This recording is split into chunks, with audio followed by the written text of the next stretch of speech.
अगर मैं राष्ट्रपति बनता हूं तो इंडिया को अपने देश से बाहर कर दूंगा। जी हाँ दोस्तों, ये कहना है एक ऐसे व्यक्ति का जो अभी अभी अपने देश में चुनाव जीता है और अपने पूरे चुनाव अभियान में वो यही बात कहता रहा है कि भारत से हम कोई संबंध नहीं रखेंगे, हमारा संबंध चाइना से ज़्यादा सही रहेगा। वहाँ से हमें बेहतर फंडिंग मिलेगी जिससे हमारे देश का और अधिक विकास होगा। मैं इंडिया के मिलिट्री को, खास तौर से भारतीय नौसेना को अपने यहाँ से बाहर निकाल दूंगा। दोस्तों, कौन है ये व्यक्ति? आखिर वो ऐसा क्यों कह रहा है? क्या है पूरा मामला? आज हम इस वीडियो में जानेंगे। बस आप बने रहिए वीडियो के अंत तक। मालदीव्स एक छोटा सा देश जिसकी आबादी महज 5 लाख के करीब है, जहाँ के राष्ट्रपति बने हैं मोहम्मद मोइज्जू। हालांकि वो अभी निर्वाचित हुए हैं और 17 नवंबर को वो राष्ट्रपति पद की शपथ लेंगे। तब आधिकारिक रूप से ये मालदीव के राष्ट्रपति हो जाएंगे, जिनके बारे में ये माना जाता है कि ये भारत विरोधी विचारधारा के हैं, क्योंकि अपने इलेक्शन कैंपेन के दौरान इन्होंने बहुत से भारत विरोधी बयान दिए थे, जिसमें इन्होंने कहा था कि इंडिया को हम मालदीव से आउट कर देंगे। मालदीव अब भारत को छोड़कर अपने रिश्ते चीन से ज़्यादा बेहतर करेगा, क्योंकि चीन हमारे देश में बहुत सारी फंडिंग करेगा, जिससे मालदीव और ग्रो होगा। साथ ही मालदीव में जो भारत का मिलिट्री बेस है, इंडियन नेवी है, उसे यहाँ से बाहर कर दिया जाएगा। ये कहना है मोहम्मद मोइज्जू का, जो वहाँ के राष्ट्रपति के लिए नवनिर्वाचित हुए हैं। दोस्तों, मालदीव में भारत विरोधी व्यक्ति का राष्ट्रपति बन जाना यह भारत के लिए एक बहुत ही बड़ी चिंता की बात है, क्योंकि इंडो पैसिफिक यानी हिंद प्रशांत क्षेत्र में बहुत से छोटे छोटे आइलैंड्स हैं जो अपने आप में छोटे छोटे देश हैं, जिसमें मालदीव भी उन्हीं में से एक है। और इन पूरे इंडो पैसिफिक क्षेत्र में इन देशों पर चीन अपना दबाव डालता रहता है और उनसे कहता है कि तुम लोग अगर न्यूट्रल रहते हो अपनी जगह पर, तो तुम्हारा जियोपॉलिटिकली इस दुनिया में कोई असर नहीं रहेगा। इसलिए सभी लोग मेरे साथ मिलकर काम करो, यानी अपने देश में मुझे मिलिट्री बेस बनाने दो, वहाँ पर चाइनीज सोल्जर्स तुम्हारे देश में डिप्लॉय करने दो। इसके बदले में हम आपको फंड्स यानी पैसे देंगे, जिससे आप अपने देश की और तरक्की कर पाओगे। दोस्तों, अगर इन देशों को चाइना छोटा सा भी फंड दे देता है, यानी 4-5 बिलियन डॉलर का, तो ये भी इन देशों के लिए एक बहुत बड़ी रकम होगी, क्योंकि इन देशों की आबादी बहुत ही कम है, 1 लाख, 2 लाख, 5 लाख ही हैं, जिससे ये देश आसानी से चाइना के झांसे में आ जाते हैं। और यही रास्ता अपनाकर चाइना इंडो पैसिफिक एरिया के देशों में अपना पैर पसार रहा है। ये सारे देश भारत के बहुत ही नज़दीक हैं और चाइना यहाँ पर अपने मिलिट्री बेस डिप्लॉय करना चाहता है, तो ये भारत के लिए बहुत ही चिंता का विषय है।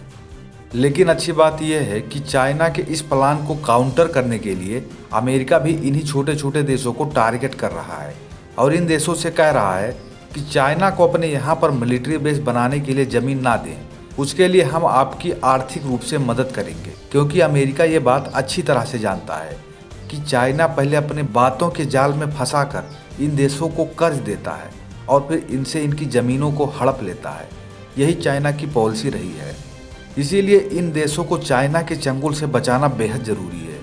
ये कहीं कोई ज़मीन चाइना को ना दे दें, इसलिए अमेरिका भी खुलकर इन देशों की मदद में आ जाता है।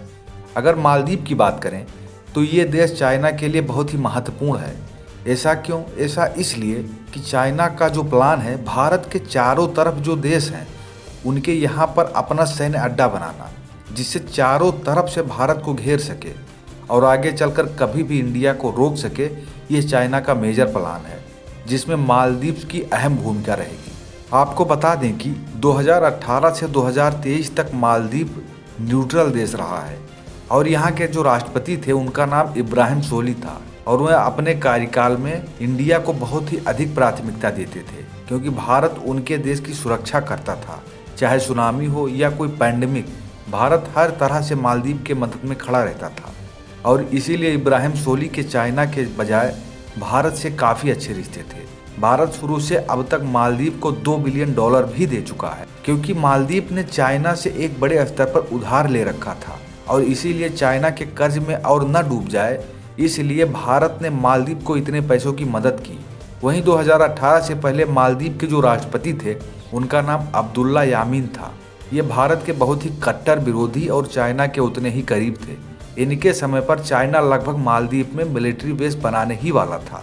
2015 से 2018 तक अब्दुल्ला यामीन की वजह से भारत को बहुत ज़्यादा मुश्किलें आई थी, क्योंकि जब इनसे पूछा जाए कि क्या चाइना आपके यहाँ मिलिट्री बेस बना रहा है, तब ये हर बार यही कहते थे कि हो सकता है चाइना अपने सैनिकों को यहाँ डिप्लॉय कर दे, लेकिन मिलिट्री बेस नहीं बना रहा है।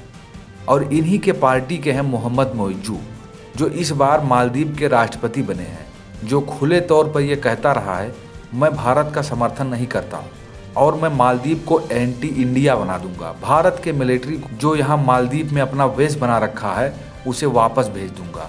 हम चाइना से अपने संबंध अच्छे रखेंगे, यही वो अपने चुनाव प्रचार में कहता रहा है। अब ऐसे में सवाल ये उठता है कि इनके राष्ट्रपति हो जाने के बाद क्या चाइना मालदीव में अपना मिलिट्री बेस बना लेगा, वहाँ पर अपने सोल्जर्स को डिप्लॉय कर देगा? तो ये इतना आसान भी नहीं है, क्योंकि अमेरिका मालदीव के इशू को लेकर इसमें शामिल हो गया है।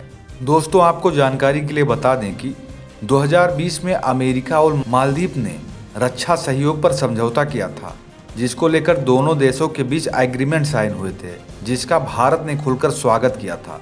और अब इस समय मालदीव की जो वर्तमान सरकार है वो चाइना को मिलिट्री बेस बनाने देगी, तो हो सकता है अमेरिका इस पर एक्शन भी ले सकता है, क्योंकि मालदीव के बेहद ही करीब डियागो गार्सिया द्वीप है, जहां पर अमेरिका का मिलिट्री बेस है। यहां पर यूएस ने अपने फोर्सेस को डिप्लॉय कर रखा है, जिसके कारण अमेरिका यह बिल्कुल भी पसंद नहीं करेगा कि उसके नज़दीक चाइनीज मिलिट्री बेस बन जाए। इसलिए वो इस पर फुल मिलिट्री एक्शन भी ले सकता है कि चाइना का सैन्य अड्डा मालदीव में डियागो गार्सिया के नज़दीक कभी ना बने, क्योंकि अगर ऐसा हुआ तो इंडो पैसिफिक क्षेत्र में चीन बहुत ज़्यादा सक्रिय हो जाएगा और ये भारत के लिए सही नहीं होगा।